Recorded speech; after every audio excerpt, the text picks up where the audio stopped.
In this video, I'm going to do a breakdown of a great fight, Ngannou versus Joshua. This was a very short fight, a round and a half, but it packed in a lot of fight lessons. Things you can take away from this fight and implement them right away. And it came down to fundamentals. Joshua had the fundamentals down to mastery level. And if you've been following me, you know I stress the fundamentals so much that I have a course that outlines and shows you everything how to get started by building that strong foundation first. And Joshua had that down so good that all it took is the jab that eventually set up a power shot cross that knocked Ngannou out. It was a combination of a cross and then an overhand. But before that happened, it was all about the jab, jab to the head, jab to the body, and a lot of feints. And Joshua also had perfect distance control. He was just enough out of range to not get hit by Ngannou, but then come back and land his own shots. The first thing was the jab. The jab, as you know, is the most important punch in your arsenal. It's the first punch you need to learn, and it's the one strike that you continuously return to, and it's the one that you continuously use to set everything else up. Jabs win fights, and the jab won Joshua this fight. And there were a few jabs that Joshua threw. So it was a jab to the head and a jab to the body.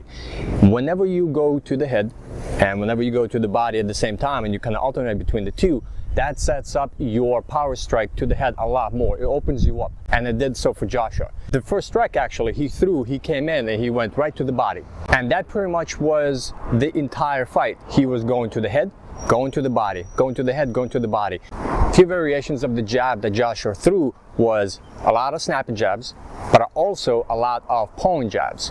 And there's a difference between the two. Snapping jab, a lot faster and it causes damage. If it hits, it stings. And a pulling jab just allows you to get into distance and range and just touch. Get your opponent comfortable so you can just touch him and get into within the punching range without having to lunge forward with your attack. So the pulling jab was used a lot by Joshua, and he was able to just touch the gloves of Ngannou constantly, and that built a lot of comfort. So Ngannou was allowing that to happen and letting Joshua within range. And of course, Joshua threw a lot of snapping jabs. The snapping jab that Joshua threw was a stepping jab. So in order to cover distance, he used this a lot.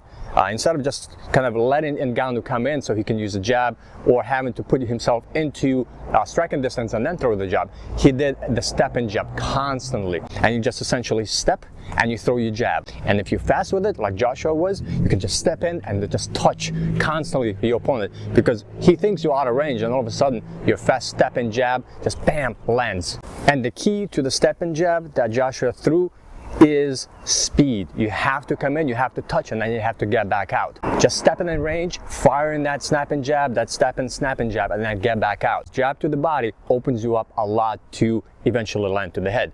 Not just with the jab, but eventually with a KO shot to the head, cross or an overhand, which that's what Joshua did in the end. So when you go to the body, the important part that Joshua, when he did it, he wasn't punching down to the body.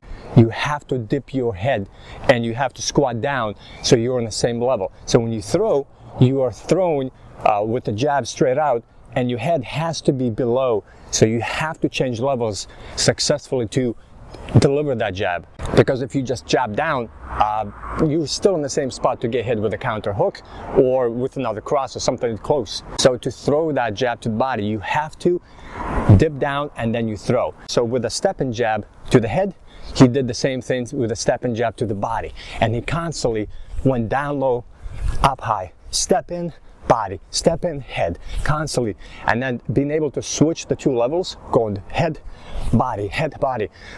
Ngannou just did not know which strike was going to come in. That caused a lot of frustrations to Ngannou.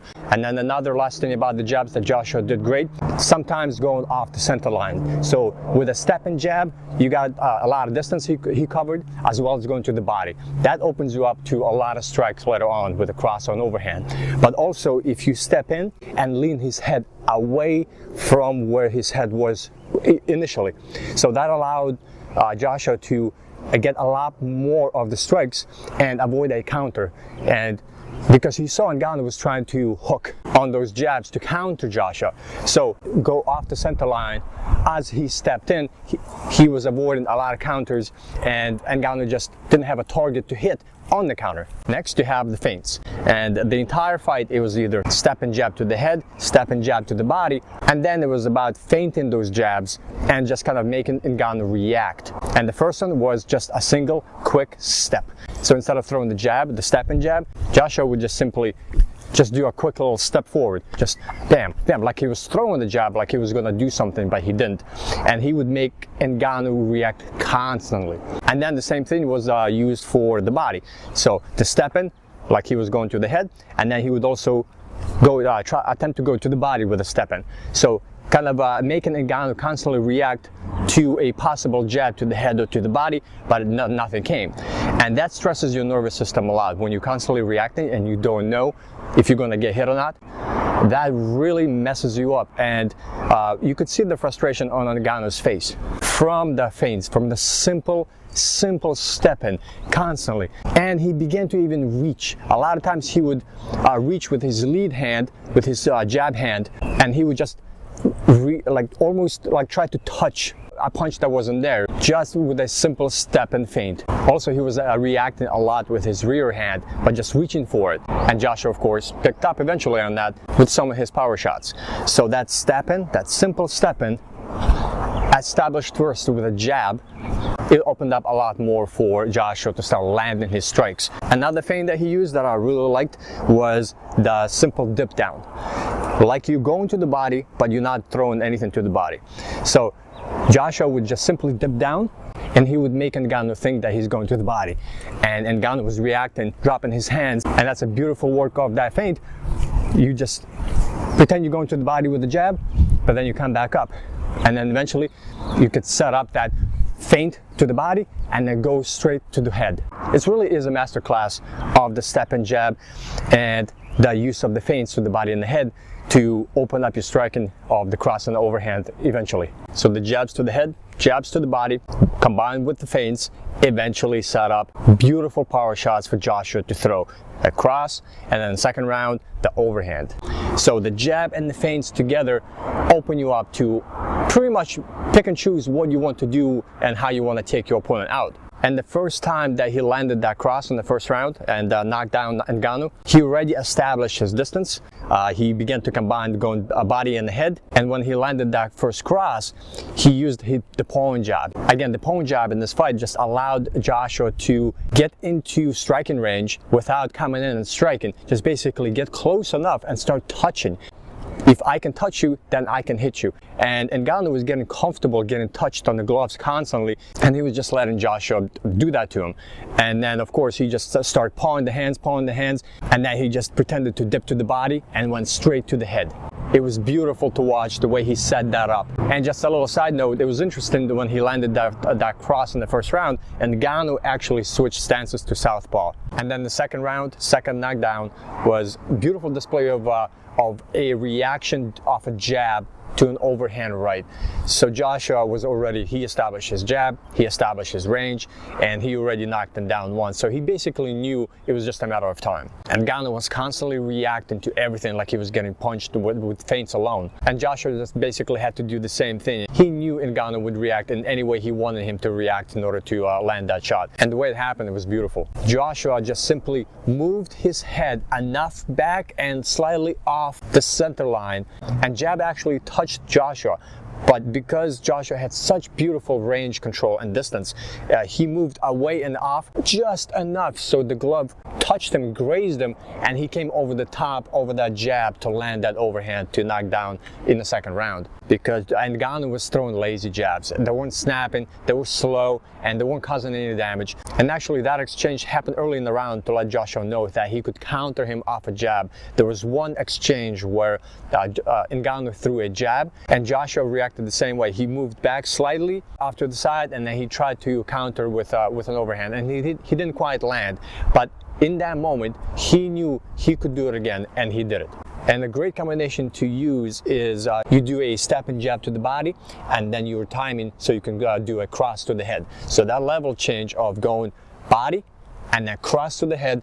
A lot of people can be caught with it because, again, you're switching levels. Anytime you go to the body, it opens you up to the head. And low step and jab to the body, cross or an overhand to the head will land. And the very last shot to that knocked out Ngannou, that overhand that Joshua came in, there's nothing to be said about that. That was just Joshua just coming in to clock out. So this was a great fight to break down because it was very short and you were able to get a lot of lessons out of it. Just by watching that 1.5 round, there's a lot of fundamentals taught to you in real time and shown what you need to implement, what you need to train.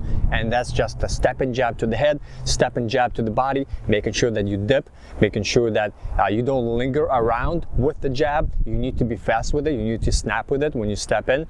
Then begin to implement your palm jab, and then implementing those feints. The feints are going to open your strikes up a lot more, and you can see that the feints were a huge part of Joshua's game plan.